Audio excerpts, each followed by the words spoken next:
Hello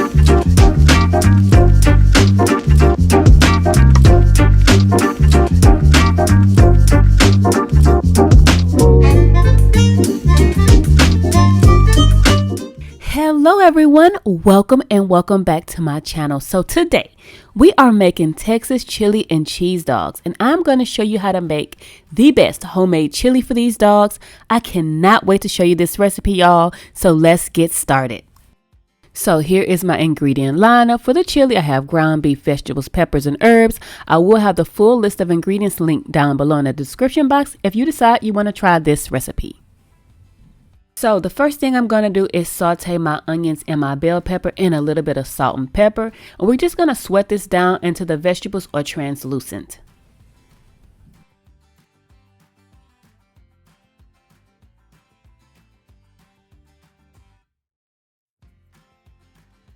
Now I'm just going to add all of the ground beef, and I'm going to cook this until it's brown basically. So you can always substitute this recipe. If you don't want to use ground beef, you can use ground sirloin. You can even use ground chicken or turkey if you didn't eat any beef at all. And now once my beef is browned, I'll add in all of my peppers and then my minced garlic. And I'll also add in a little bit of tomato paste. Now I'm just going to toss in all of my herbs and spices. So I'm using a little bit of chili powder, cumin, garlic powder, onion powder. I have some oregano, smoked paprika, and then I use a little bit of brown sugar. And then lastly, I'm going to add in a can of crushed tomatoes and a little bit of beef stock. And then I'm just going to stir this mixture well. I'm going to bring this mixture to a boil. And then I'm going to reduce the heat on this. And then this is going to simmer for about 2.5 to 3 hours. I'm telling you guys, low and slow is the only way to go here. You could also put this in a crock pot and then let this simmer for 8 hours as well.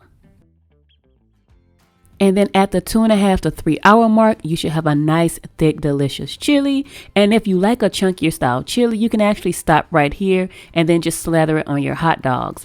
I want my chili a little bit thinner, so I'm just going to use a potato masher and just thin it out a little bit, just making it slightly smoother.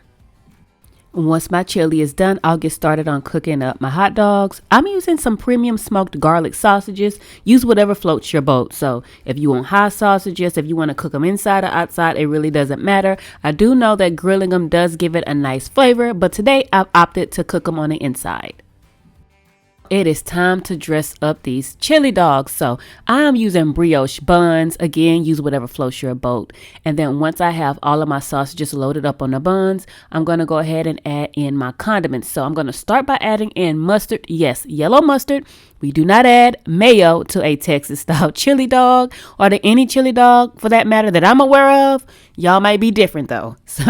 And then I'm just going to add all of my diced onions on top. And then once that's done, I'm going to slather in that nice thick chili sauce. And this recipe is going to make a good 6 to 8 chili dogs with liberal amounts of that thick, delicious chili. So now I'm going to add a little bit of cheese to the chili dog. So I'm going to start by adding some cheese sauce that I made. And I made this by just taking some sliced American cheese, melting it down with a little bit of milk. And then I'm going to top it with a little bit of cheddar cheese as well before I finally pop these bad boys in the oven for about 8 minutes until they're nice and golden brown. So look at these delicious chili dogs. Yum. I'm telling you, move over, wolf. This right here, this chili recipe will have you replacing your canned chili. You will never want to buy canned chili again. But all jokes aside, this chili is really good. Again, I will leave the recipe link down below for you to try. But that is going to wrap up this video today. I hope you enjoyed it. Don't forget to like and subscribe to the channel, and I will see you next time. Bye.